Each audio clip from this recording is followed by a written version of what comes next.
It's insane. That's awesome I gotta news. thank you, honestly. Okay. Yeah. Well, I want to know what video. So, this is a consult. Yes. I'm just giving a review. Found me on HCG Chica's recommendation. How long ago was that? Ooh, that was like over maybe a year or so ago. So a year or so ago, you kind of read the book. You were like, oh, this is, science, mixed science pants, hunger scale. Okay, I need to lose weight. Yeah. But then you're doing another round. Yes, I am. And it's been a year. It's in between. Like, I gave it, it's a whole thing. Hold on. So the one that I saw originally was this one, HCG Diet Emotional Eating on the Protocol. It's this one. What's the date on that? October 1, 2019. Okay, so that's 2 years ago I posted it. Okay. Yeah. Okay, that one. Yeah. Okay. No, but so I oh my God, it's such a story. Oh my God, glad we have enough time. It's like so yeah. No, so I did it, I've been doing the rounds, like I said, like just ever since I had kidney failure, and when I came home from the hospital, I weighed myself. I was like 108 pounds, which is in my eyes great, And then they put me on prednisone. 4'11", right? You said you're 4'11". Yeah. Oops. Yeah, I'm 4'11". Got it. 4'11". Yeah. So, and it's crazy because I have like this whole thing in my head because my mom told me in the hospital, don't take this because she's seen me go through the ups and downs with the weight situation. So the doctor told her, listen, this drug is going to have a lot of side effects. It's going to cause a lot of weight gain. It's going to distort her, her face. It's going to make just a whole bunch of stuff. Yeah. So my mother forbid me from taking it, but I was literally going to die in the hospital. And I told my mom, I was like, well, it's either that or death. What do you want? She's like, okay, are you sure? No, I swear to God, this is what she told me because she knows how crazy I am about my weight. Really. And I says, they say I can go home if I take this drug. She's like, but did you hear it's weight gain, distort your face? Are you listening? It can make you go a little cuckoo. You can lose it. And I'm like, Mommy, I'm doing it because I was 24 years old, and the doctor was like, at the end of the day, she's grown. You can't stop her from what, you know what I mean? She's not 12. So I took the medicine. Yeah. And it was bad.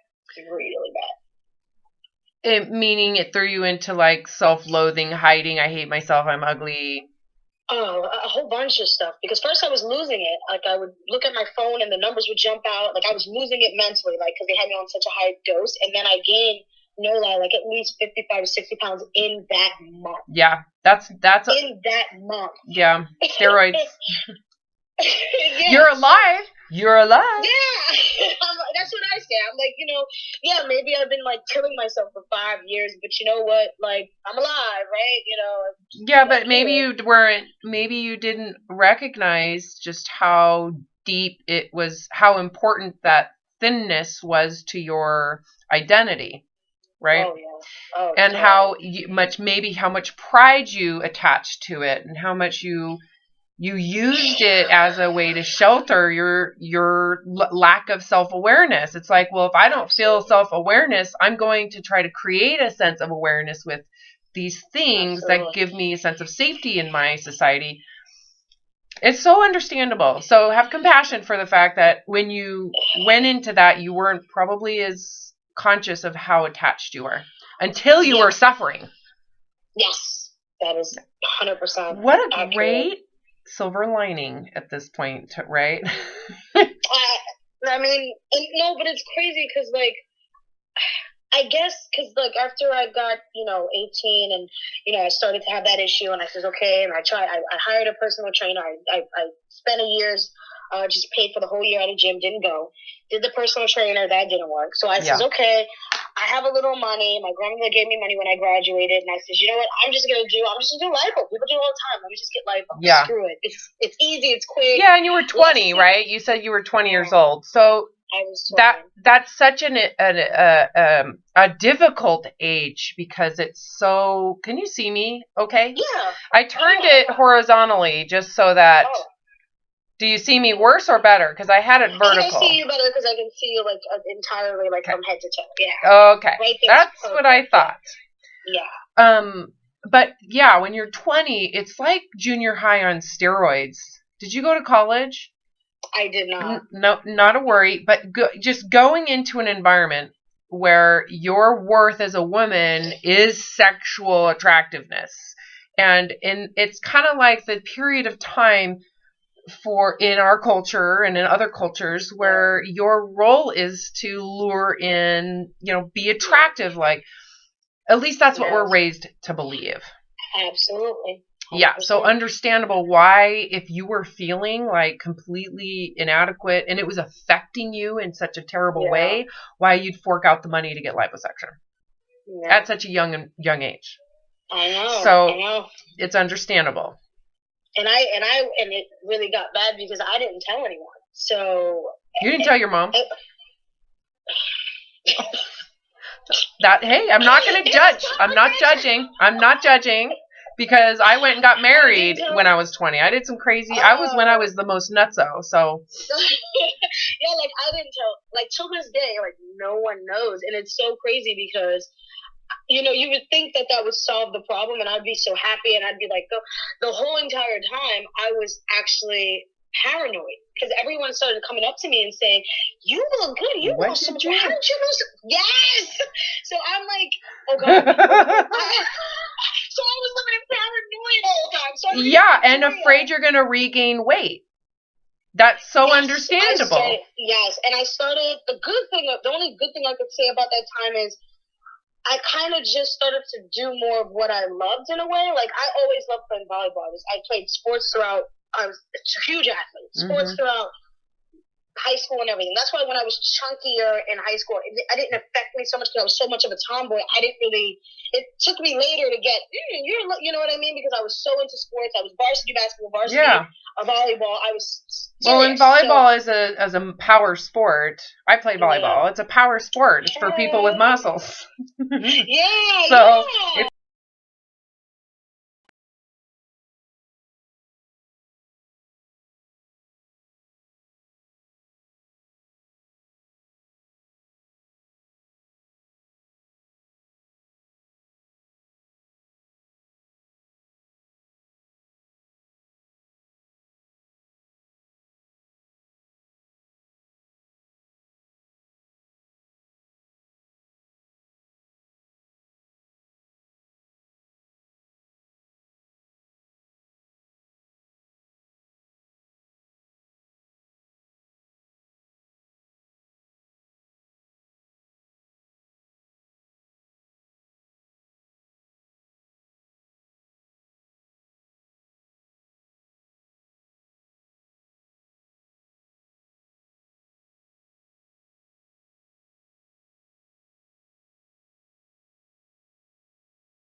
my immune system was obviously not good, but I just take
anything I did. I could have probably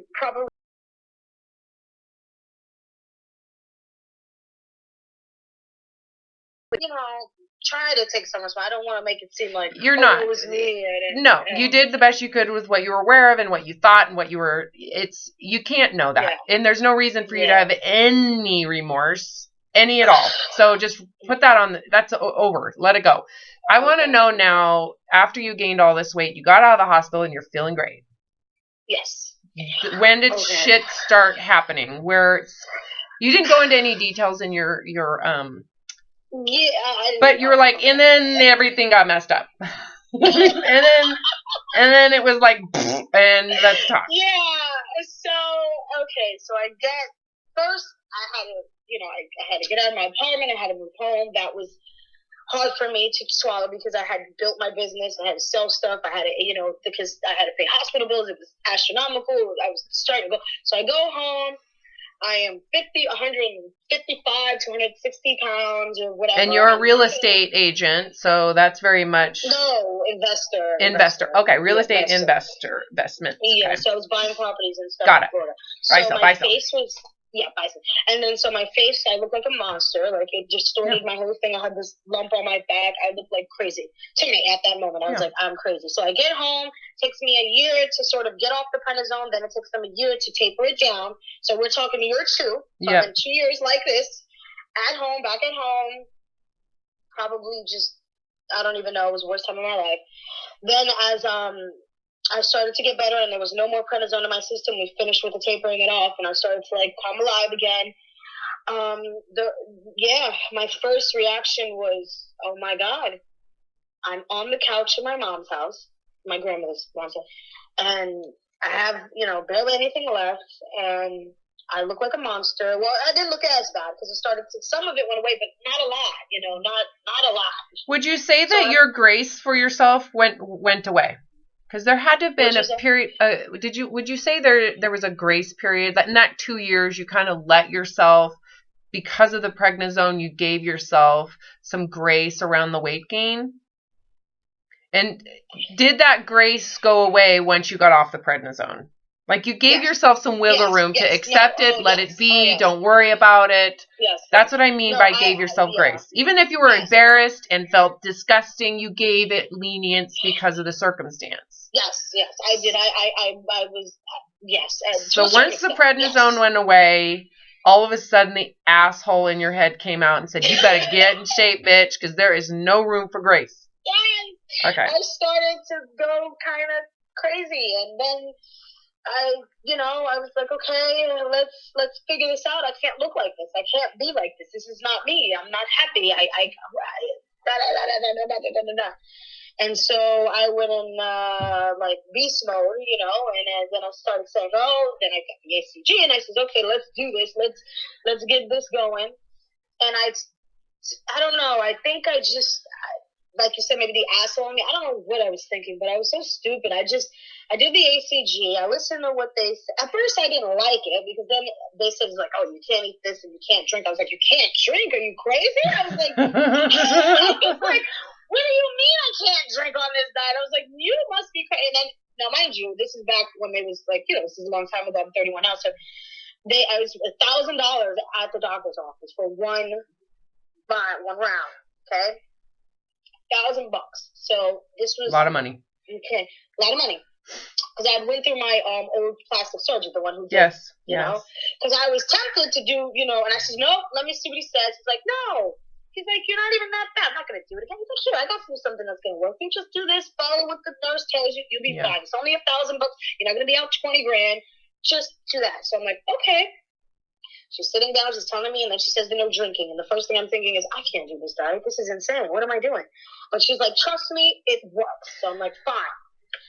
I halfway did it the first time. I drank. I didn't take it seriously at all. I didn't even do P3. Yeah. I didn't even listen. As soon as she went to P3, I just stopped listening. I was like, okay, let's see. Whatever. If I lose weight, I'll be happy. Go ahead. Yeah. Exactly. So I can't wait for you to read Weight Loss Apocalypse book 2, because I address that.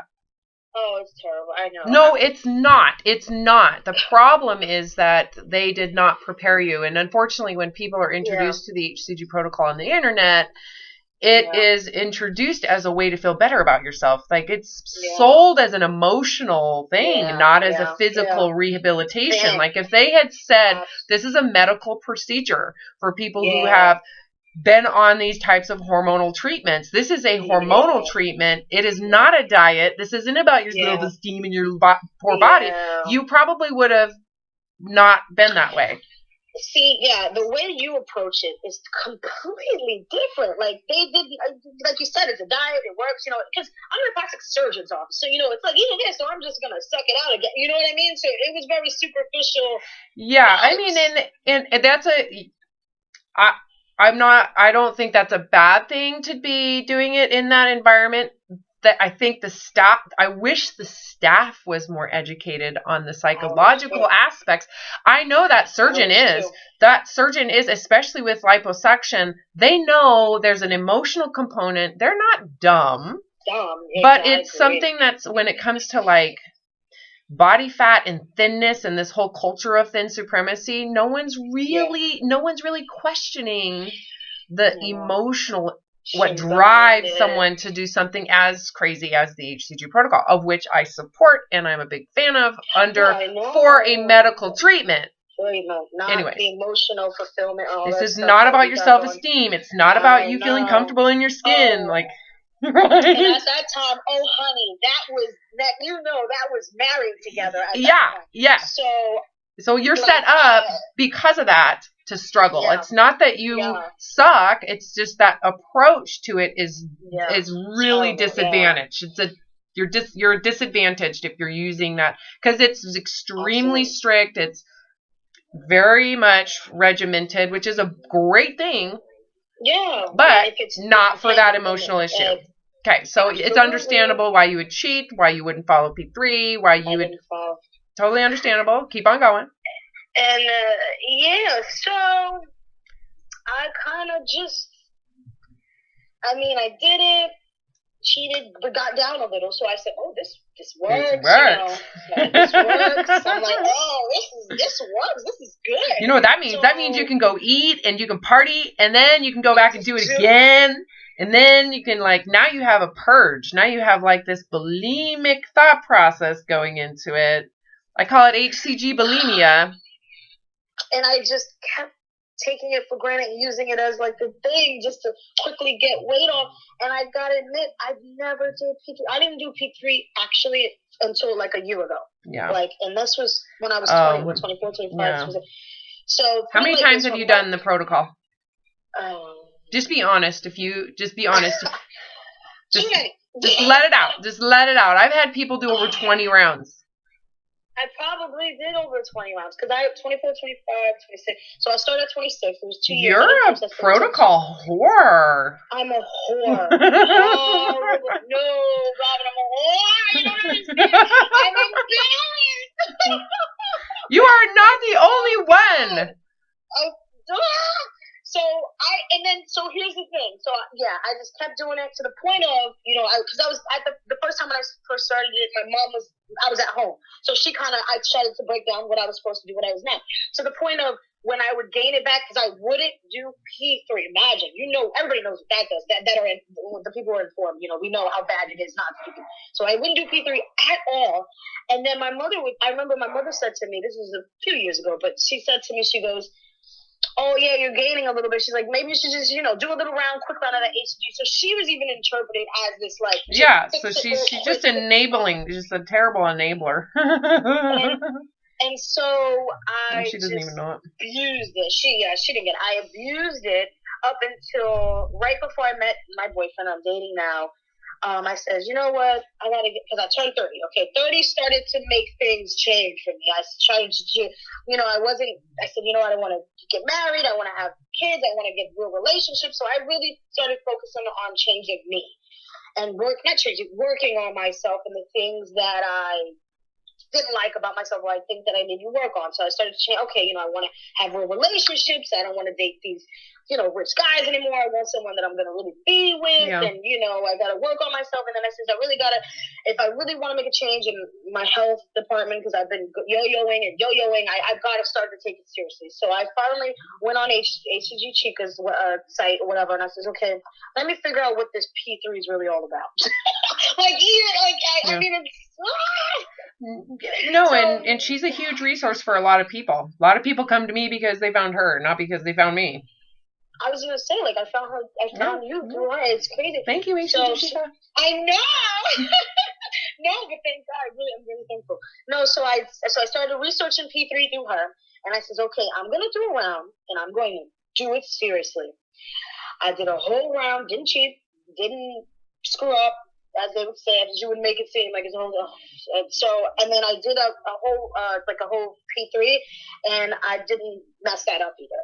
So I says, oh my God, okay, good, I got this.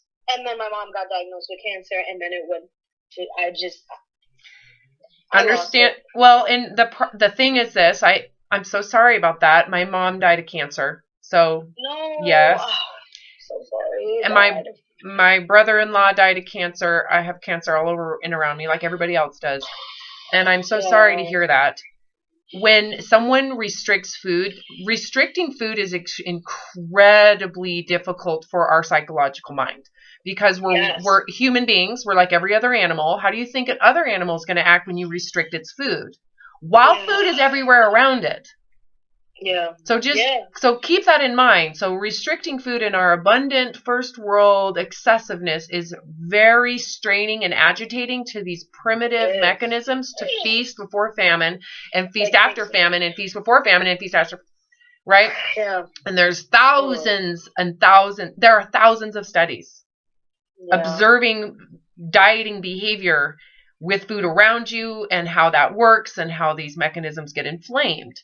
So when you have a real problem, not a fake problem, and not to say that it's a fake problem, but it's like a self-imposed problem that dieting is. Yeah. It's not a real problem. It's not a real problem. No, it requires a level of luxury and privilege to be able to do it. Absolutely. So on so many levels. There's a whole chapter in this book that I'm about to get ready to publish that's about the privilege of having an eating disorder. Absolutely. You don't have this, so we can go it can go. You can go crazy with this. Like really, but it's understandable why, and not only understandable, it's like no shit. That's what you're gonna do. Yeah. Anybody would do that because this is a luxury stress that you're just creating. It's not necessary. And so when you have real stress, real stress, that becomes superficially stupid. Because it is. I agree. You're right. So don't feel bad about that. I would be like, thank you. You're normal. You're healthy. You did exactly what you should have done under the circumstance. The problem is when you're not conscious about that decision, people who moralize this diet concept, it's a moral thing because we're so fucking rich, we can make it a moral thing.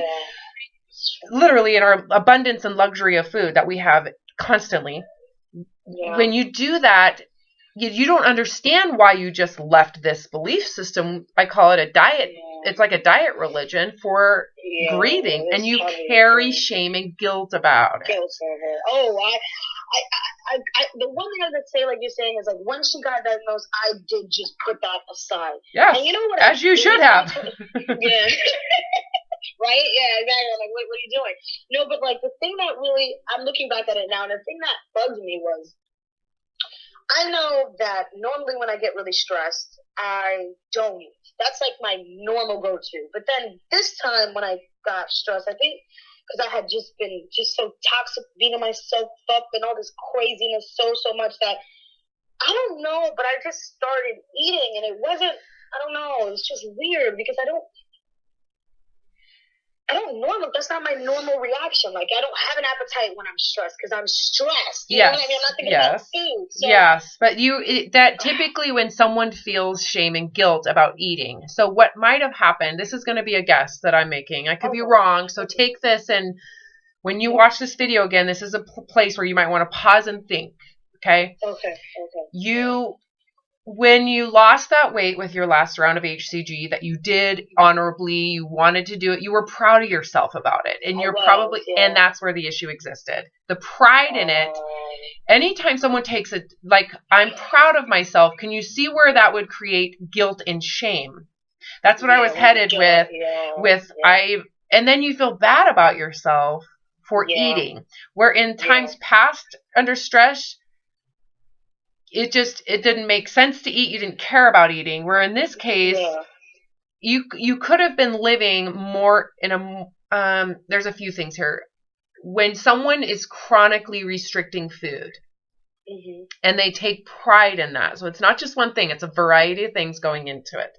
Chronic restriction, taking pride in it, restricting food you enjoy and like. When something in your life gets out of control, those restrictions completely don't make sense, right? It's like, doesn't make sense to do that. So when you feel powerless, so combine that with a sense of powerlessness, not knowing what to do, you can't do anything. What do you think that food restrictor is going to do while they temporarily give themselves access to food? So there's an equation here.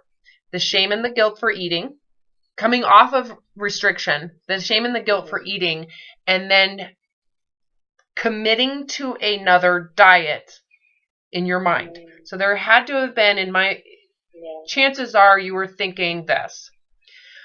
I don't know what to do. I'm fucking pissed. You might have gone into a victim state of mind with your mother. Like, why does it always happen to me? Yeah. There's that. And then you're looking for some sense of, ooh, that's something to look at. I'm sorry, I'm stopping myself. No, you're thinking it. No, because I think I caught something here. Yeah. I'm wondering if you, in stress past, where you said, I don't eat, you are a doer. You're a fighter. You got to work. Yeah. You can't do that with this. What can you do? Yeah. So that might be the difference. Something for you to think about is the difference being, and then you're committed to another diet at some point. So once someone commits to that diet at the end, now you have a period of time where you don't have to feel bad about it. So there is the initial guilt and shame. Then there is the, I will commit to doing this later. And then there's a period of time you don't have to feel bad about it. Yeah. Because I I remember telling my best friend, I'm like, because I just been through so much. So when she got done, and I had just gotten out of a relationship with somebody. Don't discount it. So, because this might be part of the equation. He's an asshole. He was mean to you. He was manipulative. I don't know. He was lying to me. He was bipolar. He didn't tell me until he started to have a manic episode. I didn't even know what bipolar was. Got it. So he didn't tell me. He lied. He said, I'm just like depressed or something a lot straight. I don't know, whatever he told me. And that threw me for a loop. I mentally was like, wait, what do you mean you're not this person? What do you mean you don't want to see me? Like, he just switched on me. And that really threw me. And I've never been like, ever thought to go to therapy or anything or take medicine. But it wasn't that he broke my heart, so to speak.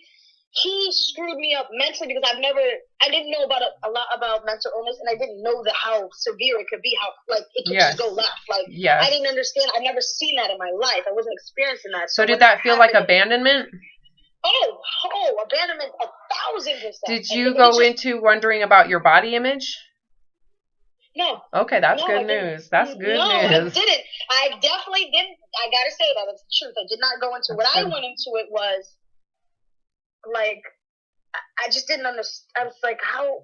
I tried to understand him. So I kept chasing him because I was like, wait, what do you mean we're not going to hang out on Saturday? What do you mean? Like, I just couldn't understand how somebody can go from A to B and like that.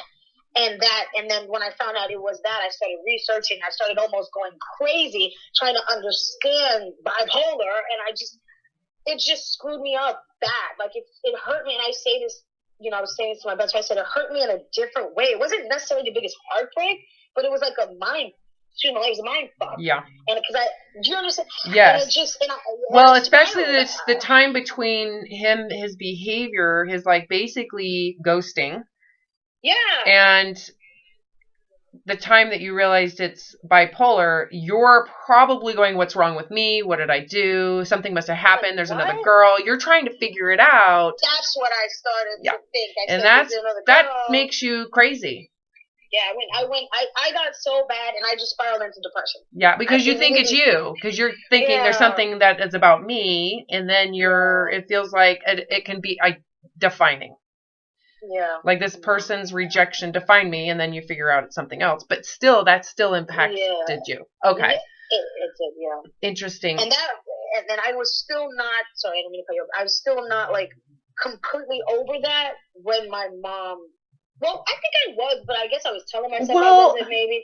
My question is this. Add all that together, and there's probably lots in there, lots of details. Yeah. Did you get into a martyr position? Meaning, poor me, my life sucks, what the fuck? Yeah. Okay, do you see now where the urge to do something to compensate yourself? Like, when you go into a victim position, meaning I'm powerless and I'm pissed about it. Yeah. There's definitely, I guess, like that, yeah. I did, I think. Okay, well, you process that when you have the time. Process that. Did you go into a feeling of powerlessness combined with this idea that it's poor you because of it? Yeah. This position of and my life sucks. Unfairly, it's unjust and it's unfair. So there's a feeling of unfairness. So when you go into that, when anybody goes into that, it's not just you. Yeah. The only way to feel better. So think of it like brain chemistry. The only way to feel better is to find something, especially if you're in a powerless position. Yeah. Like with your mother getting cancer, with this guy who has bipolar, you're powerless to find a temporary means to feel better. Yeah. A lot of people drink, smoke pot, eat food, find a sex partner. There's a lot of shopping. Yeah. There's a lot of ways that people try to create like something in the middle to, in the moment, make you feel better about your victim story. So compare that with dieting, shame and guilt for eating. I will diet later. My mom is sick. Fuck this crap. Eating food. Yeah. Chances are, because I do know this, go back to that moment where you found out your mom was sick and you're like, fuck it, I'm going to eat. Yeah, I remember. Yes. There had to have been a contract. I call it a contract. You made a contract in your mind that when things were better, you're going to lose the weight again. Yes, I did. I remember the moment. I was sitting at the bar table with my best friend, and we ordered food, and I ordered a burger and fries, and I ate that burger, I ate it all, and she's looking at me, my best friend's looking at me, like, and I saw her look, no, I could see it, I could feel it, I never can forget this, she gave me a look, like okay, I wasn't even, normally I would drink, Yes, I was gonna say, she probably would have been less shocked if you're like, 3 shots of tequila now! Yes! Exactly. And she knows my struggle as well because she's been through, I know her since I'm like 14 years old. Yeah. So she gave me this look, and I remember I was just like, fuck it. I'm like, okay, that's the release from the dieting, the chronic dieting. So when you think of it like a sandwich, someone who chronically diets, okay, who commits to another diet. So you chronically diet, you have a pride attachment to that. Something in your life occurs to make this super stupid, but you've taken pride in a degree of like it's healthy and I feel good. There's this moralistic stuff into it. So if you let it go, you're going to feel bad. Unless you diet later, then that gives you this period of time between the chronic dieting and the point you start your next diet to eat all you want for whatever reason until you get to this place. So it might have been just feeling overwhelmed. I mean, you just got off this crazy ass relationship after you almost died 5 years prior, dealing with that crap. You finally get to this place, and then it's like kabam, kabam. That's my thing, right there. Because that's the thing, like, because I had this conversation with my best friend, and I said, Erica, I don't know how much I can take. Like, how much am I supposed to take? I'm tired. Yes. I'm tired. I was like, I can't. And I'm like, I can't. It's not that I can't handle. I have to handle. But it was like, my life has been consistently. I felt like boom, bang, boom, bang. Like it's just. Like, yes. I just was like, I don't know. I can't. It's a lot. Quick question: after you and your boyfriend ended things. No. And you went through that kind of grief and somewhat trauma from it. Yeah. Did you clutch onto your exercise and dieting as a way to cope, as a way to grieve, as a way to get out your pent-up energy? Did you clutch a little bit more intensely? Did you do a round of HCG afterwards? I think I did. So those might have been coping mechanisms. Okay. You might have gone there to feel better about yourself. That's a common thing. That's something that I did after some trauma. I thought, you know what? I want to make my house clean. I started to go into those more So what research has shown is when you have insecurity to your tribe, your relationships, we are wired to seek security in the more fundamental survival needs, such as food and shelter. So if we're having issues with family, friends, boyfriends, and it's traumatic, you're going to, your likelihood of going into, well, I'm going to focus on myself. I'm going to do what will make me feel good without needing another human being, because another human being can be traumatizing. It's chaotic. And that sounds like you had a traumatic experience with this ex-boyfriend that you might have leaned. So what I'm trying to look back at it and say, you might have clutched a little harder onto, I want to be fit, I want to exercise, I want to do what's right. And then your mom thing came in, and then you're like, fuck it. So it kind of created that pendulum swing. And that's when a lot of people start binging. Yeah. It's usually the combination of interpersonal trauma, diet, body image, life trauma. You release all that. You go into the binging knowing that you're going to some point go back into the structure of this same thing in control. So the overeating, when you look at it, it's like you sandwiched it with, first of all, the body image probably became more intense than it needed to be. Yeah, over exaggerated. With all of it, with your experience gaining all that weight. Like it became something, it should never have been that important to you, but it became something important to you, you know? It did. So here's what do we do about all this? The goal is that you look back and forgive it all, see that it all makes sense, that you did the best you could. And the goal at this point would be to re-establish who you are from your inner sense that is not a body image. That is not about how much body fat or not. It's either direction.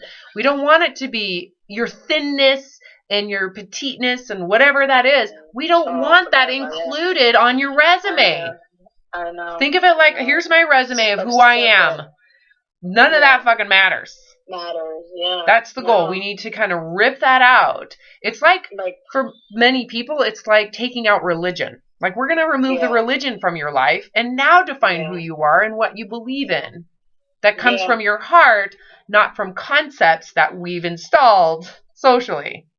Yep, from the whole environment It that we're doesn't mean you throw the baby out with the bathwater. It doesn't mean you don't exercise or you don't. It just means that you're not using that to cope with feelings of And the insecurity. power and I also feel like I've taken the power away because I watched that video and it like struck me and I said, I've been giving this whole weight thing like so much power. Like I just like it's part of your identity. Yes, and it's gotten so bad that after I watched your video, okay, I says like I had that aha moment. I'm like, oh my god, I've been driving myself completely insane. I've been bashing myself. Like I says, like anytime I get a negative thought or like, cause it was bad. Like I think about my weight probably like every 5 seconds. Like it goes like everything's like, oh well, that girl's skinny. My weight, oh my god, like every. So I says, okay, I'm gonna stop. I'm gonna put the wall up, separate the two and really just work on whatever emotional issues I have separately because that's just emotion. And I remember how you said it, you got to separate the whole. So I'm like, okay. And then, so this was like 4 days ago. And I got to be honest, the first day I said, okay, I'm going to just stop those toxic thoughts. Let's start there. Let's stop letting that like beating myself up every 5 seconds. And I probably thought about that like a toxic thought that just immediately says, oh my God, what am I doing with my diet? Oh my God, skinny. And I probably had 100 thoughts that day that I had to like stop. And then I says, okay. It was like hard. I was like, oh my God, I started to think I was losing it. I'm like, what have I been doing to myself? Every 5 seconds, there's something about, wait, how can I even live a happy life if I have those thoughts constantly and I'm not separating the two and I'm putting so much power into this weight thing when it's really not that serious? And like, so then day 2 comes and I do the same thing and the thoughts start to get less. And I'm starting to feel lighter, like, okay. And then I incorporated the whole thing what you were saying about the don't weigh yourself. And I just said, I'm not going to weigh myself. I don't care anymore. I'm releasing this and I don't want it in my life anymore. It's toxic. It's making me depressed. It's like, and I have no reason to be depressed because I'm blessed. And I'm like, I can't do this. So like day 2 comes. I'm like, okay, it's still coming. And I'm like, oh God. And I'm like, stopping. Like, stop, man, stop. Then day 3 comes. And it's not that many thoughts, and I'm starting to feel almost like happy, but happy in a weird way, like shooting me back to happiness of when I was like younger, like the happiness I used to get when like summer would come. And I'm like, wow, I haven't had that, and it almost scared me because I'm like, oh my God, like who am I? Like this is so weird, and like the living the life with just not thinking about that every 5 seconds, sort of like. Just started to change. Yeah, it feels releasing and liberating, kind of like your mind can stop like tunnel visioning, looking at one thing. It's like opening up and you can see other things in your life. Yeah, that's great news. Yeah, and I even listen. This is how like I think like black I was. I love Ed Sheeran, right? My boyfriend's from London, so I was thinking more. But I love Ed Sheeran. I listened to this one song. I've been listening to it since I moved into my new apartment, which was like 2 months ago.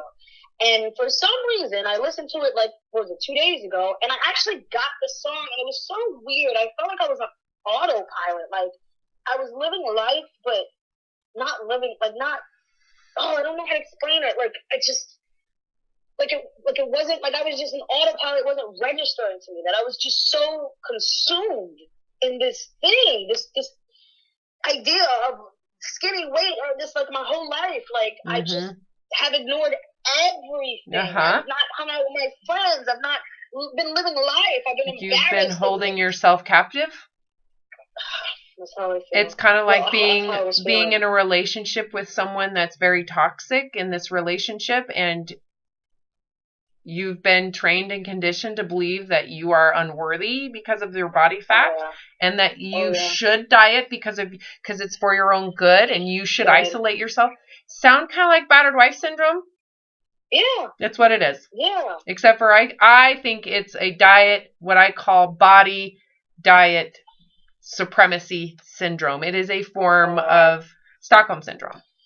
I feel that way. I feel. Yeah, it's like escaping what you're doing in essence. The conversations I have with people on those YouTube channels is about escaping the cult. It's like surrendering the images and getting out.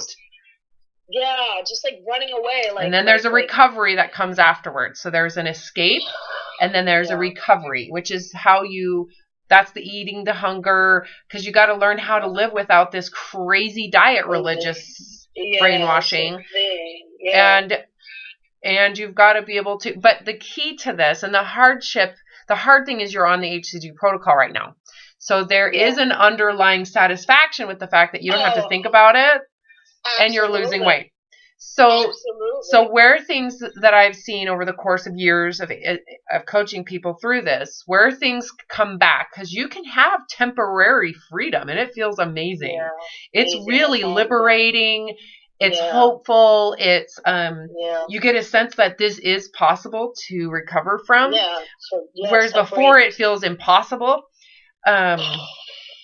The thing is when you come off of the protocol and you gain weight back, that's when that crazy is going to come back.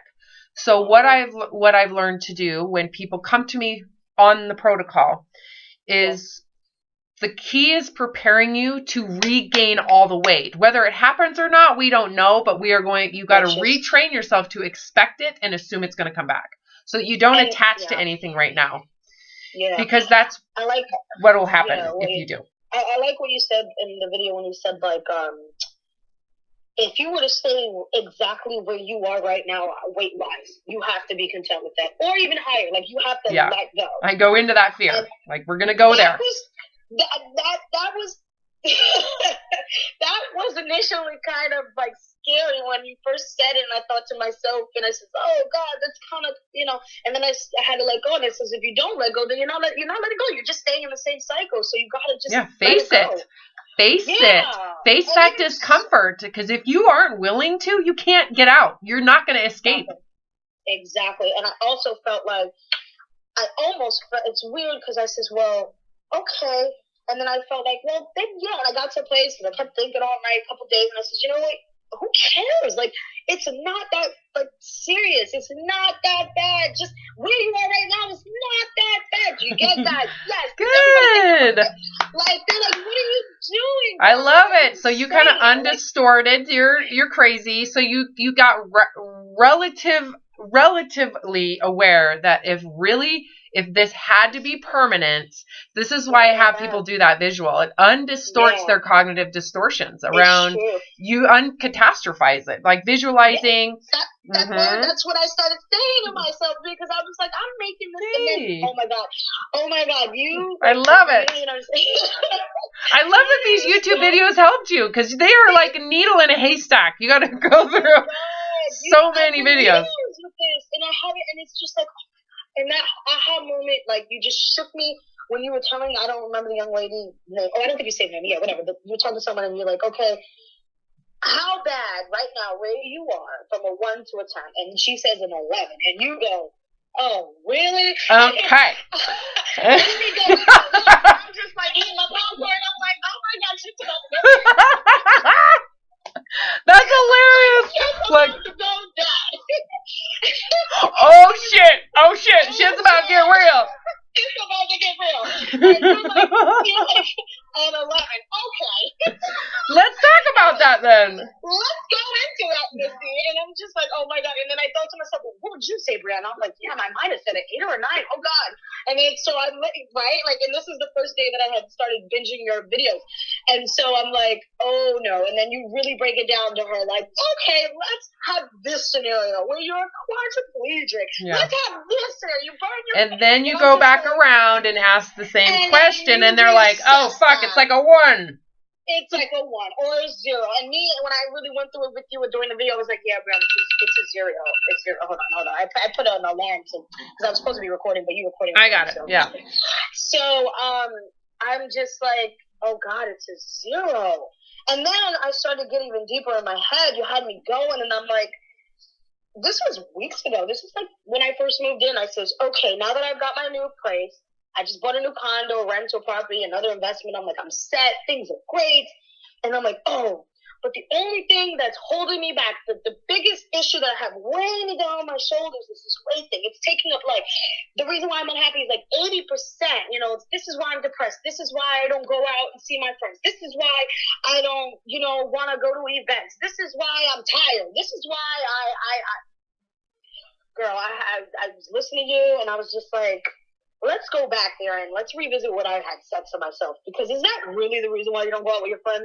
And then I went into it and I said, even when I was thin, I still didn't go out with my friends. Because I was just lazy. That's hilarious. I was lazy. It didn't even matter. But it's funny how we use that. So, and you didn't look at the body image is why you weren't going out. You thought it was your body, right? Not thinking that this standard of body image, this concept, this fantasy idea is the actual problem, not your truth of your body. Because your body's fully capable of going out and having a good time right now. Fully capable. It's fine. There's nothing wrong with me. Nothing. I'm healthy again. I'm good. Yeah. Like, there's no reason why. And then I started to say, well, why am I, I'm so ashamed. Like, I have a nice restaurant downstairs, like a nice Italian restaurant bar. And my boyfriend goes, because they make a lot of noise, and they had told me, because I've been in this building for 5 years, but I moved into a 2-bedroom from a 1. Yeah. So they warned me about this apartment, said, hey, downstairs, they're very noisy. I'm like, I'm 31, I dip it into it, I'm fine. They're not going to disturb me. So my boyfriend said, even if they did get noisy, why don't you just go downstairs and have a drink with them and party? Who cares? And my reaction was, oh no, I can't. I'm too fat. Like, no.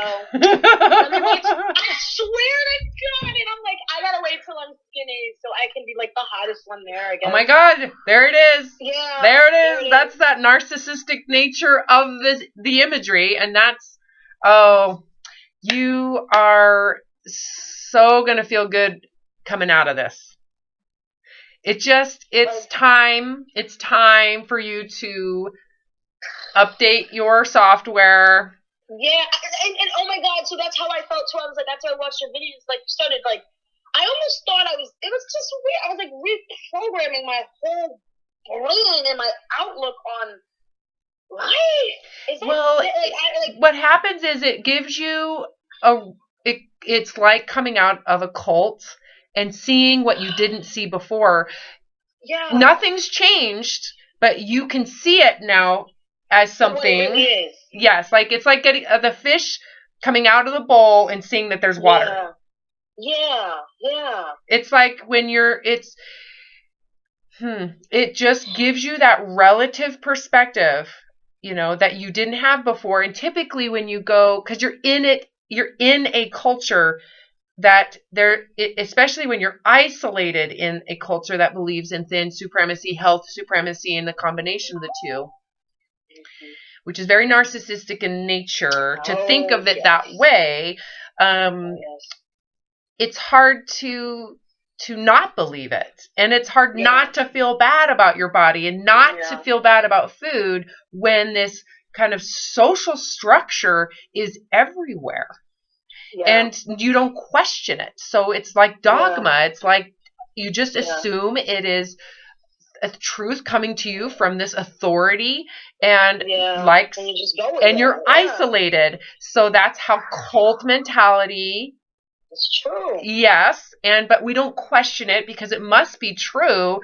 Yeah, that's what they say, right? Yes, and I should be thinner, but even when you are thinner, you still have to isolate, not eat, micromanage your food, so your world gets consumed by it. Yeah, right. That's what I feel. And let me add something in too. Another thing that for a while did, it bothered me. So my mom's over here. She's 62, 63. She has a six-pack. She's skinny. She's in great shape. She's like, On my 31st birthday, she wore this like sparkle dress, and I had my birthday dress on, and like she got all the attention. I think somewhere deep, it was almost like I loved it because that's my mom, and I'm proud. I'm like, look at her, she's hot AF, and she's getting the guys. Yeah. But then I guess another part of me was like, I just crashed down on my soul, like, oh God, whose mom looks better than them? Like, what the heck is wrong with you? How are you gonna you can't even get that? Like, I just started to attack. Yes, okay, that's that narcissistic aspect of comparison, and then if she's anybody, it's not just your mom. Yeah, it would have been anybody. That's true. That's so true. That's important to recognize. I don't think that's a mommy issue so much as it is anybody at that party you would have felt threatened by. Yeah, but that's how that system works, because you're trained to believe that. That's why so in these books that you don't have yet, they're not published yet. They're called Thin Supremacy. It's really not about being thin. It's about being thinner. It's an active thing. Yeah, thing that you just chase. It never stops. So it's always the thinner. So your comparison is who's thinner, who's fatter, who's thinner. It's an active thing. And whoever is thinnest is seen as superior. That's so narcissistic. So the belief system is very narcissistic. Any believer then is going to have symptoms. Well, there's grandiose narcissism, which is very controlling. I'm superior. You're all pieces of shit compared to me. That's not as common. That's the system is that way. Yeah, that way. Most people have what's called the vulnerable narcissistic position, which is I'm trying to reach these standards that are set for me so that I can receive the validation I need to be approved of. So we're just the slaves of the process. That's how it feels. That's what it is. You are a... So when you're saying, I feel horrible, I felt like a piece of shit because she was like, and I wanted that. Yes. So you're positioned to compete in these narcissistic structures to prove your value, to prove you have something, to prove that you are special. And it's really fucked up. It is. Because I'm like, I had my friends, I had my family there, I had everyone that's dear to me there. I had a beautiful dinner, I had a beautiful dress on. And it was more about this body image worship than it was the actual experience of your 30th birthday. Do you see how this is very cultish? Yes. So how do you escape? There's an escape and then there's a recovery. The recovery is easy. The escape is very difficult. Very difficult. What it takes to escape is the willingness to be seen as inadequate, inferior. So you're going to be in that system and you're going to see people who are looking like hot AF because they meet the standards. They're up to date. They're wearing the nicest clothes. They have all the jewelry. They have the shoes, the bag. They have everything, the car. There's so many different ways to have imagery. And you have to be cool with the fact that there are other people perceiving the glamour, they're seeking it and they're getting it and you're not. So what happens, it doesn't mean that you don't appreciate fashion. It doesn't, because you live in culture. We're not saying you have to, this isn't about leaving the culture. It's about living in it and not taking it serious. That's the key. That's the key. I like that. I can live in this kind of narcissistic environment and I can participate and it doesn't make or break who I am. So when I have a party to celebrate my 30th birthday, it's really about connection and people and just being alive. The fact that I made it through my 20s. You're like, you made it through your 20s. It's so true. And I'm like, I got, like, the other day, I was like, Brianna, you almost died, like, and you should just be happy, like, that you made it, and here you are obsessing about your freaking weight. Like, well, what you're are you doing? Like, conditioned to believe that that's the most important thing to prove your worth to society, blah, blah, blah, blah, blah. And if you believe it, that's where you get sucked in, because you believe, if you believe that system. This is no different than some religious culture. I agree. It's just, it is. It's just not, it's harder to define because it doesn't have a name. It doesn't have like a specific leader. It's just this, that's why I call it thin supremacy, because I feel like that gives it a title. I like that because it kind of puts it into perspective for how bad this can be when you let it get out of control. Yeah. And that's where I'm at. Like, I'm seeing it. Like, I have not even been living my life, really. Like, I've been obsessing day and night, every second, every day, everything that I want to, like, tell myself that I can't do. Well, you've paralyzed. It sounds like you've also paralyzed yourself to some degree because of your shame about it. Absolutely. Like, I've just everything. And then I almost feel like sometimes I use it as a crutch. Like, oh, I don't want to go hang out with my friend at Six Flags. I'm like, what do you do? Like, oh, no, it's because I don't look good. Like, what are you talking about? Okay. So what would happen if you took this concept of thinness, permanently out of your life. Your body becomes what it's meant to be. So it could be where it's at. It could gain 5 pounds. It could gain, but we're taking the entire religion of thin supremacy and health supremacy, because they're usually intertwined. We're removing it from your life and existence forever. So you will never have to monitor your weight. You just adjust, get more clothes. But it's not your goal. It's not your business. It's not your purpose in life. You are not to take your brain energy and your life focus and your consciousness. It is never to devote to that ever again. So all food is abundant. All food is accessible. It's never going away unless something cataclysmic happens, which at this point is probably around the corner. I was going to say, I'm like, I'm stopped. Are you stopped? Yes, I am, fortunately. But, totally stopped. Okay, we're going to play the first world game of let's imagine our first world stays this luxurious. How would that feel? Just go with your first, initial feeling. Like, I'm literally removing this from your life permanently. I feel a sense of freedom, happiness, awareness, just liberate. It's like. Do you feel like you won the lottery? Yeah, wow. Is this there's a life where that stuff doesn't exist, that you can just live and be happy in your own skin and it doesn't matter. It's just irrelevant. It's just irrelevant. I liked, and this was hard. Let me tell you something, Robin. Not gonna lie. When I watched the videos and I said, you know what, I'm gonna implement that in my life, because honestly, if you really are truly gonna let go, you have to let go. And I said, I'm not gonna weigh myself anymore. I'm not gonna do it. I'm not gonna let that scale define my mood every day. I just don't want to do it anymore. So what are you gonna do when you start gaining weight? Start gaining weight. So get ready. So that's where I'm like, don't attach to the weight loss, because when this is over, the key is to follow the protocol as it's instructed, because you're open-minded about the healing process. Yeah. That this is, it's like a kidney transplant. It might or may not work. You need to see that. Yes, it may or may not work, and this isn't about my self-concept. This isn't about who I am and what I present. I'm not presenting my body fat to my community. No. Do you hear how crazy that is? I know that, when you break it down, it's like what? Oh my god! Yes, you're presenting a crazy something person. different, and the one way I like to visualize it, and I teach it, is you don't want that on your resume, even if you're leaner. Do you really want to say, "Oh, look at me, I'm thinner"? Yeah, what? That doesn't make you better.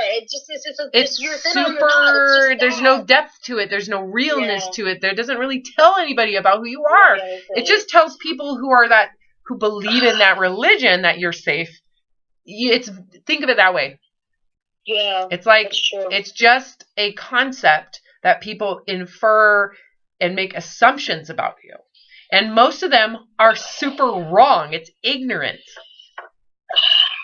Consider how much you've dedicated, how much money and time and effort, energy, your well-being has been dedicated to this concept of thinness. Are you saying, and that equates to, look what it's equated out to. It doesn't make sense. You're always taught the more effort you put in it, the more you want it. You can get it, you reach for the stars. Oh my God. I used to tell myself, no matter what, at least you're trying. So don't, because people start to look at me. I never forget, I worked for Facebook for a few years. And this guy that worked upstairs in IT came downstairs to me and he says, "Hey, you want a donut or something like that?" And I go, "No, I'm on the diet. I can't eat that." He goes, "Brianna, you been on a diet and started working." He said that to me in my face, and I just was like, "Shut up, go away." And then it's sad, and it started to bother me, and I started to say But then I just let it go, because I'm like, no, I got to do it. That's just the way I'm going to do it. I have to do it. And that could have been a moment of wait a minute, let's think this through here. Yeah, is it working? How much money, time, effort? How many times have I just said, no, I'm just going to go. And I'm do just the gonna same go, thing and over and over again. I'm going to reach. I'm just going to go until I can't go anymore. Yeah. And as long as I feel like I'm trying, I'm doing the right thing. It's the people who don't try who aren't doing the right thing. That's how I saw it. Sounds kind of like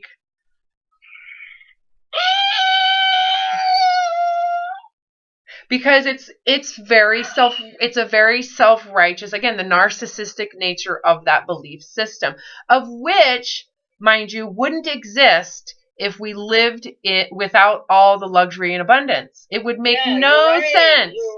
You're right.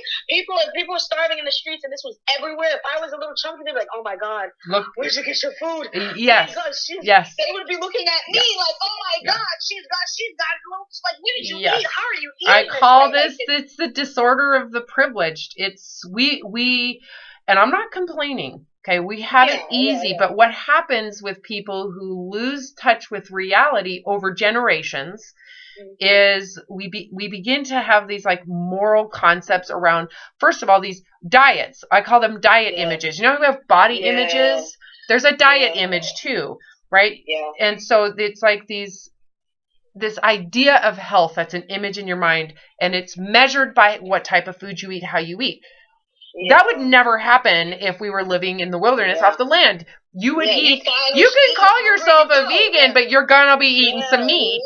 Like that's a privileged thing to be able to do. I'm not determine what you want. I'm not saying it's wrong or whatever, but just recognize the privilege that it requires to have moralistic concepts around how you eat. We live in so much abundance, and then we not only do we moralize diet images and how to exercise image, which is like, how do we expend energy when we don't have to do shit? Yeah. Again, privilege. Yeah, I can press a button and I can get anything I want. Privilege. To my door. Yeah, so the whole concept of diet imagery and I call them narcissistic diet images, and that includes exercise images, is it requires privilege to even have that. So, yeah. Peloton. Not everybody, like what? Like, you know what I mean? Like, luckily, like, it's not, like... and then to make it a moral righteousness. Yeah, And that's where things go wrong. It doesn't mean we don't appreciate the luxury. It's when it becomes morally righteous. That's that narcissistic aspect of it. And that's the part we want to just pull the spine out of it. Like, you're not better than anybody. This is establish your sense of who you are if you were living in a third world country. That's a good way to look at it, because then all that stuff just falls apart. It's meaningless one way or the other. Sure, I drive a car, it's easy, but does it really matter? No. Because you created an identity based on if I was living in the wilderness. So you don't attach to some food concept. You're just fortunate you have food. You live in gratitude for food. Right? Yeah. There's so much that would completely go away if our access to food went away, and we just have never seen it. It's kind of like this pandemic. We are so freaking privileged that no one really knows they've never experienced this before. Like, okay, everybody can't go outside. What's that like? You know, not even 9/11. I'm from New York, so I was telling my mom, my friends, I said, not even 9/11 we shut New York down, so this is serious. Like, you know, I'm like, you know, this is a lot of people are dying. There's way more people going to die from this than 9/11, and it doesn't mean that isn't bad. I'm not comparing badness. It's just like, it's bad, but that like, it's an awakening, like a rude awakening. Like, okay, our fragility, that's what it's awakening. And that's kind of where, at least I remember when I escaped and recovered, I remember thinking I would rather live in the wilderness. I'd rather be homeless than have this mental illness that I'm literally I'm incapacitated. Like, I'm so obsessed and so trying to maintain this that it's lifeless. Losing it.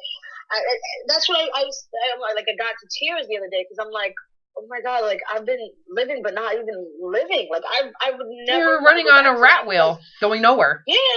A lot of energy, going nowhere. Nowhere. And it's the same thing over and over and over again. Yes. And so, and I'm saying to myself, like, oh my God, like, I don't want to ever, and I even said, like, okay, I know this is gonna take work. It's not something you just snap on. Well, you can.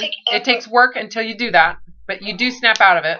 I snapped out of it, but it was a lot of suffering to that point. Okay. It's like leaving your captor. Yeah. So like, just think of it that way.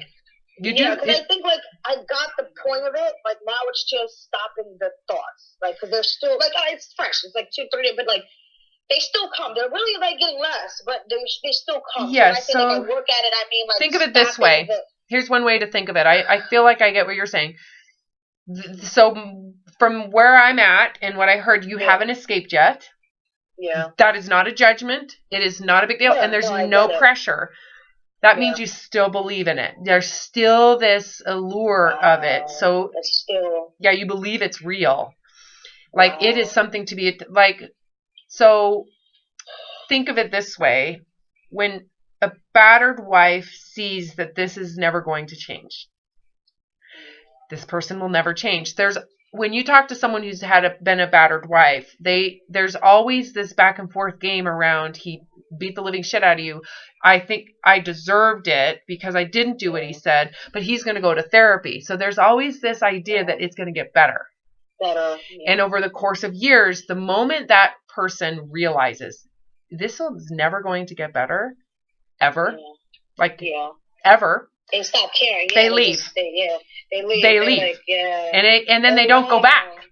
And then they don't go back. Because they already know it's never going to get better. So there's nothing he can say or do. He can go to therapy all he wants and send me roses and like, I'd rather be homeless.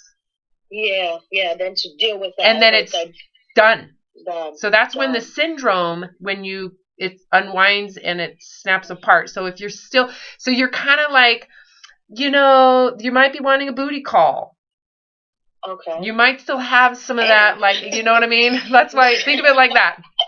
Yeah. Like, oh, but you know what? What about my roles? I don't like it. That'll come back. Yeah.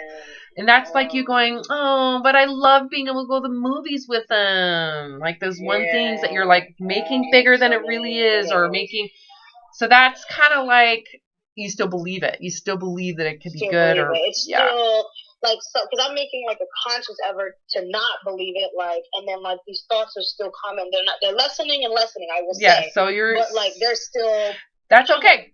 That's a part of the process. There will come a point where you're like, that is hilariously stupid. And it's not, you're not saying that you're stupid. It's the actual, like, why would I even believe that? Because what's going to happen is I'm going to have to go back on a diet. Then I will be, first of all, and the first thing I'm going to do is start overeating. Because you don't just go on a diet, you overeat first. Yeah. So you see the cycle and you're like, but then I'm going to regain the weight and I'm going to get right back here. I'm going to gain all this weight back and I'm going to be right back here. And then I'm going to have to face this position of letting that go. Yeah. That whatever that is that you're like, oh, I wish I could go back. Let that go. Let it go. So now what I would do is when those things come up, don't just ignore them. Don't repress them. Don't black them out. You need to actually consciously say, I don't. Okay, what would happen if I got that? How does it cycle? And you'll see the cycle just goes in circles again and again and again and again and again and again and again and again. Well, what about it? What if I get diabetes? There's a circle. Yeah. I mean, all those things are going to come up. Yeah. And you see the truth. What's the truth? Yeah. What's the truth? Yeah. So it's processing. Don't just, because what I've been doing is just like stopping the thought. Just like no, don't do that anymore. You need to process through it. You need to address that fear that you have. And because first of all, it's going to make you aware of what that fear is. Like, no one will love me. It's all those fears. Go into it and let it and really break it and down. Accept it and be like, and then as soon as you start doing that, you're escaping. Escaping it. Got it. Okay, good. Because I was just like, just block it all. No, don't do that. Don't do that. It's not, I appreciate what you're trying to do, but you need to address what comes up. What comes up, okay. It's like talking to your 14-year-old self. Yeah. But what if your boyfriend leaves you? Because, what if this and that? Well, what are you do you want her to go back to that relationship? Would you want a 14-year-old? Would you want your 18-year-old self to go back into the diet system? Do you want her to have to go do all that just to feel like she can go out? So, all those things are going to arise and you need to sit down and have a conversation with yourself about it. And really get it through and ask the fact, do you want to continue to focus your life around dieting. On this. That's what you need to be weighing, the costs and the benefit of. The cost is you get to continue to devote your life to dieting in your body. Yeah. How much more do you want to devote your life to the dieting in the body? Dieting in the body. Or do you want to live your life? That's how or do you want that freedom I presented to you? Yeah, that's how like, it's like, do you want to live life actually? Or do you want to just devote it to, like, what do you want? Like, yes. Because, correct. Got it. Oh my God, Robin. It's really liberating. I'm super happy that you must have needed it if you're getting it really quickly from the sessions with other people's issues, you know? I know. That's what I'm saying. Like, I learned so much. Like, oh my God. I have, like, a couple of questions because I know we're, like, about to be. Yes. So, okay. One of the questions is, if you're not hungry, because I remember this being a little bit of an issue. So, saying, if you're not hungry on P3, and you don't feel like eating those types of foods, even though I know you're supposed to go week 1, certain calorie, week 2, certain calorie. Don't worry about that. You need to read that part of my book now, because you clearly have not read the back of Weight Loss Apocalypse. You need to listen to Weight Loss Apocalypse. You should not be counting calories. Period. Well, that's what I've been doing now. I eat to hunger. I don't even, like. So that's what you're going to do moving forward. Because I was like, I don't weigh my food. I don't count calories. When I get hungry, I stick to, with the dynamics of what we're supposed to. But I just eat, and I eat till I get full, and I just notice how much I eat, and whatever it is, and I just go on about my business. Yep, keep on doing that, and then I'm going to have you do that when you transition off the first week. Then you slowly add back in fats, because you don't want to destroy your gut. You're going to shit your pants if you put too much fat in. And then you do that for 3 weeks. By the end of 3 weeks, you should be having all sorts of varieties of fats added to your food options, and then you start adding the carbohydrates, breads, tortillas, slowly, margarita, go for it. But you're still using that hunger rhythm to guide when and how much. Got it. Yeah, and I'm going to say that too. Like, I started practicing that when I read some of your stuff, and so I went like 4 or 5 months, and I says, I'm not going to do the AC. This is before I went back on it most recently. I'm going to say it as quick as possible. I went 4 or 5 months. I said, I'm not going to do the ACG. I'm just going to work out, and I'm going to show myself that I can eat to hunger, and then I started intermittent fasting a couple of days, but it didn't bother me. I don't recommend that. So I just started working out and all that stuff, and like literally I was able to like sort of really recognize what it means to feel hungry and act on it, and really be in touch with self like that. Like, so that part like makes me feel good, because I'm like, no, I kind of you got a little practice, which is good. And that's what you're going to do, but you're going to do it without the food morality. And if you've gone through all that acceptance process, you shouldn't feel like you need to be perfectionistic either. Yeah. Let me ask you this sorry, I'm going to interrupt you, but like, you really explain like guilt. So how do we because I'm still working on that too. Like, okay, like the guilt, like that guilt thing, like, like to try to separate that from when you. Well, there's a truth of your capacity, and you need to accept that. If you can't accept that, you're going to hold yourself to some idea of what you should be, and that's where the guilt arises. Guilt is you're saying I should be better. But should you? Should you be better? Or is that quite narcissistic to think that you should be better than you actually are? It is. Yeah. It is. Shame is like, I'm a horrible person because I'm not as good as that. Guilt is I should be better. Should be better. Yeah. So it's still saying I am not as good as I should be. Well, what's the truth? That you're actually not as good as that system says. But that's not reality. Your truth is. So the guilt comes guilt comes from holding yourself outside of your truth. Well, I love that. Oh my God, that's so deep. I love that. Well, it's really simple when you think about it. It's like just accept who you are. And where you're at in the process. This is no matter what. Yes. If you don't, you're not intending harm. You're not trying to hurt anybody else. You're just trying to be worthy of love and acceptance. Well, guess what? Are you worthy of love and acceptance? Exactly. You have to make that decision on your own. No one knows who Can you tell are. you, No one feels who you are. No one is in your conscious space of life. What you're processing, your sense of life, that's yours. Yeah. Who can validate that? If they're not in it and don't understand it and can't feel it, no one, your mom can't validate it. Your boyfriend can't validate it. I can't validate it. You're the only one that can say, I'm alive, I'm conscious, I'm witnessing life from this local point of me and whatever that fucking is. And I'm the one that has to navigate it and believe that I'm worthy of it. Yeah. So if you've been seeking that through validation from others, you're screwed. Yeah. Because I have one of the number one thoughts that I was blocking out was, oh my God, that moment I come down and I'm so skinny. My mom goes, oh, finally. Like, and it's like, I swear to God, like that thought comes like, and I get so your mom just wants you to feel good about yourself. And why do you have to have these crazy ass cultural brainwashing to dictate what makes you feel good? Feel good about yourself. The truth. It's feel good about the truth of who you are, not some idea of what you think you should be. It's where you are and the truth of who you are, and that's how you move forward. That's how you get out of this whole paradigm too. You have to trust that even if you suck, even if you are inferior, inadequate, that is the fucking truth.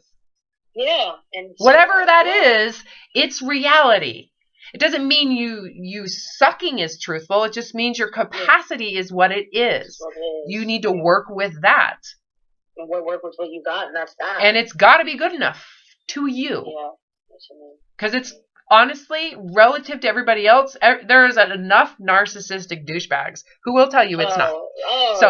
So if you're not validating it for yourself, you're waiting for some asshole to tell you what you need to do to make yourself better than who you really are. And if you're not, you should feel bad about yourself, you piece of shit. Yeah, that's true. That's true. That's true. Oh my God, that's so true. But I'm feeling like relieved and I'm feeling happy. That's awesome. I had one more question, a quick question. I mean, I don't know. I came up with these questions a couple days ago, but still. So I was saying, like, I wanted to, because I'm always, talking to my friends and my mom and updating them. And because I just was letting all this go, I wanted to know, like, what's the best way to address it? Because I almost felt like I wanted to say, well, I'm not dieting anymore. I'm not doing any of that. I love myself the way I am. I'm good. But then if my mom asked me, well, are you doing the ACG? Like, I didn't want to lie, but, like, how do you think is the best way to address that by, like, empowering myself, by letting, like just letting it go and saying that without, like, lying? Because do you know what I'm saying? Well, first of all, I think what you need to do is tell the truth of where you're at. Tell the truth of where you're at. You might not be at that point where you're just, it might be a concept that you see, you feel it. It's, what I'm saying is like, wow, that's truthful, that's real, it's a concept right now. And you're trying to superimpose it over the truth of where you're at. And it does feel good, but you need to be honest with yourself around what it is about the thinness that you want, what you've always glamorized about it. You need to be, and not repress that. And don't judge yourself because of it. You have been brainwashed. It's understandable. I live in the same goddamn culture you do. I know. So, and there are subcultures, right? Yeah. There are subcultures, but we, for the most part, live in freaking America. So we have the same somewhat history around it. We were raised in the same kind of fitness concept and the gym scene, and I get it. So the difference is that I am not putting anything on my resume anymore. You might still have things on your resume, right? Okay. I'm trying to. Yes. So I guess my answer is be truthful with yourself. Don't criticize yourself. I would like I'd like to remove myself from this, but there's clearly some things I need to work through. So I'm on the protocol because I jumped into it thinking, I'm still learning. I'm still figuring this out. And there's probably serious shit and body image things that I need to address. And some of that will come out when you get off the very low calorie protocol. Yeah. Because you're kind of kept from it right now. You're in a safe place. Oh yeah, I feel that way. Yeah. I feel that way. Underneath, I'm like, yeah, it's so good and great, but let's see what happens When you gain weight. E3 comes, and then you're not weighing yourself. And Yeah. So my suggestion is to don't accept that you can feel that there is a different way of being that exists out there and you want it. But it's going to require that you go through what it's going to take to get rid of the bullshit that you still hold on to. Right. So yeah, my suggestion for you would be radically honest with yourself in the process. Don't repress it because it's a bad thing. That's really common with people I work with, like, because there's part of them that want me to approve of them.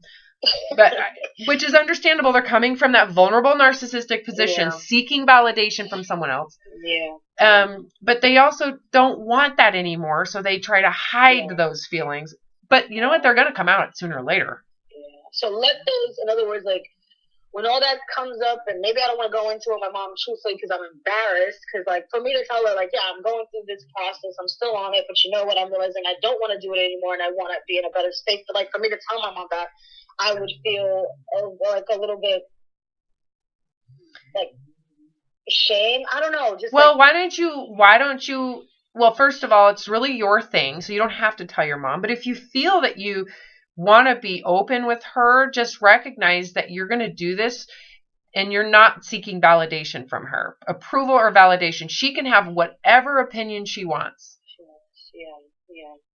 I don't know if that made any sense.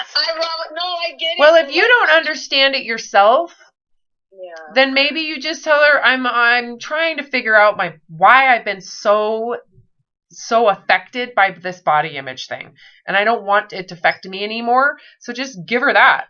I'm trying to figure this out. I found some crazy lady on YouTube.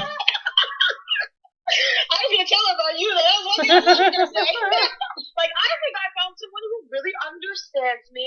Like, I was about to go raving about you. Like, oh my god, I met this girl. It's like, you had a relationship. It's like, yeah, that. But no, I get it. Like, be just really, just what it is. Like, really raw. This is what it is. Yeah, you need to be able to do that with yourself. So I think that's important. Don't keep yourself away from what's uncomfortable. And you know what? You might do that naturally in the beginning, but what you'll find through the process is it's going to come back. It's going to keep on going round and round, and you'll get to the point. Exactly. You're going to get to the point where you're like, I have to let this go. But yeah, where in the beginning you might be repressing it because you don't want to let it go. And it's okay. That's okay. I'm giving you permission to do that right now. Just coach to coachee. You're allowed to repress your shit. It's a process for most people. When you're done, it's like that. It's like that. You're like, I will never go on a date with that again. I'm not going to do any more booty calls with a diet. I am fucking done. I'm done with it. I am so done. I would rather be 500 pounds. Exactly. It's done to me. That's it. Yes. Yeah, no, you're so right. Yeah, because I was, So it's exciting to have this process in front of you, but you need to stay where the truth is where you're at. No matter how awesome escaping is and recovery is, it's freaking amazing. You're going to have to let some shit go.